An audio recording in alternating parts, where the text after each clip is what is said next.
საქალაქო სასამართლოში ხმაურის ფონზე მიმდინარეობდა ნიკამელიას სასამართლო პროცესი მოსამართლე ლელა მარიდაშვილმა სხდომათა დარბაზშივე დააკმაყოფილა პროკურატურის შუამდგომლობა და ნიკამელიას 50,000 ლარიანი გირაო შეუფარდა. ოპოზიციონერ პოლიტიკოს თია წულკიანის კომისიაზე არ გამოცხადებას ედაობიან. ამასთან დაკავშირებით სხდომათა დარბაზში ნიკამელიამ ვრცლად და ბევრი ისაუბრა. მელიამ მოსამართლეს უთხრა, რომ ეს კომისია არის არალეგიტიმური და სწორედ ამიტომ არ ჩათვალა საჭირო, რომ ამ კომისიაზე მისულიყო, მისთვის უცნობია რა კითხვები ჰქონდა თია წულკიანის მისი თქმით არალეგიტიმურ კომისიას, ამიტომ ამ პასუხების გასაცემად ის კომისიაზე არ მივიდა. ასევე მოსამართლეს დღეს მელიამ შეახსენა, რომ ის არის სანქცირებული და ქრონოლოგიურად გაახსენა ის პროტესტი, რომელიც მის საქმიანობას მოყვა, გაახსენა ასევე პროტესტი, რომელიც მშობლებმა კლანის მოსამართლეებს მოუწყეს კლანის მოსამართლეებს მოუწყეს რესტორან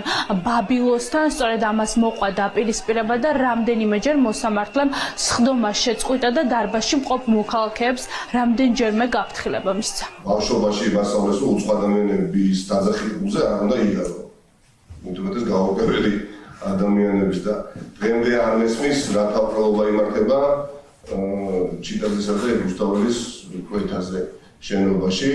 არალეგიტიმური თავყრობა, სადაც მაგალითად გამოცინათ ერთი მაგიდის თავზე თავში უბრალოდ წულკიანი იჯდა და მეორე მაგიდის ბოლოში იჯდა ასევე თავში rozgenebutisa გახარია და ერთმანეთს ეკავანტებოდნენ.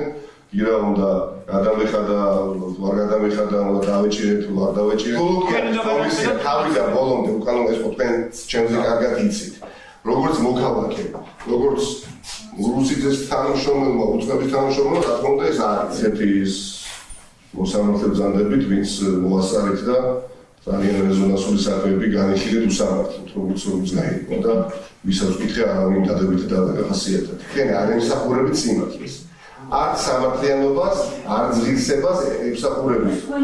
არა, მე გნახეთ ჩემი საკუთარი თვალებით რესტორანში როგორ შედიოდით საკეითოდ მაშინ როცა დაკავებულების მშობლები და ოჯახისწრები გარეთ იყვნენ და საპროტესტო ლენტა გააკრეს და თავს ხვიდით და ისე შედიოდით რესტორან ბაბილოში.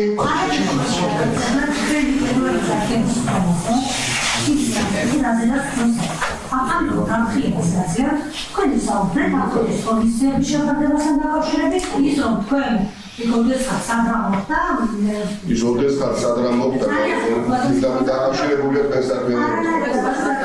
მაშინ ერთხელ შეიძლება გამომართებელი განაჩენი გამოვიდა, ერთხელ შეიძლება.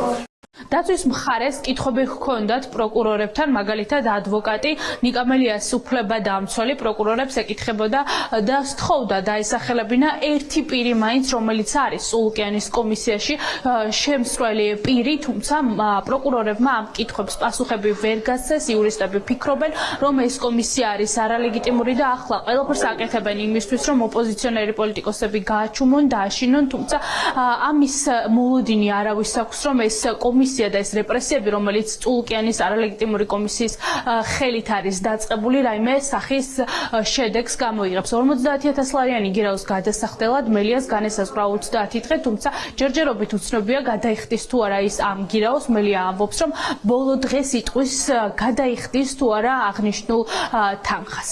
რაც შეეხება გადახტევინებას, ეგრეთ წოდებული გირაოსი, როდესაც მოვა ამისი კონკრეტული კალენდარული დღე, ხო, ამასაც დაკავშირებით ბუნებრივია პოზიცია ჩემის და მეგობრებისაც გეცოდინებათ. რისკები იყო საუბარი სადღაც მიმალვის რისკზე, რაღაც ახალი დანაშაულის ჩადენის რისკზე, რომელიც აბსოლუტურად დაუსაბუთებელი იყო პროკურატურის მხრიდან, აღნიშნულ გადაწყვეტილებაზე, რომ ჩაგვარდება გავასაჭირებ, თუმცა რა თქმა უნდა არ გვაქვს მოლოდინური სააპელაციო სასამართლო რაიმის შეცვლის და ყველა ეტაპს გავვლით სამართლებრივი თვალსაზრისით. შესაბამისი დადგენილების საფუძველზე კომისია შედგენილი, განსაზღვრულია წევრთა რაოდენობაც და ტარდება საკამათო კომისიის სხდომები, ხო, აქედან გამომდინარე ვერ დავით ეცვლის.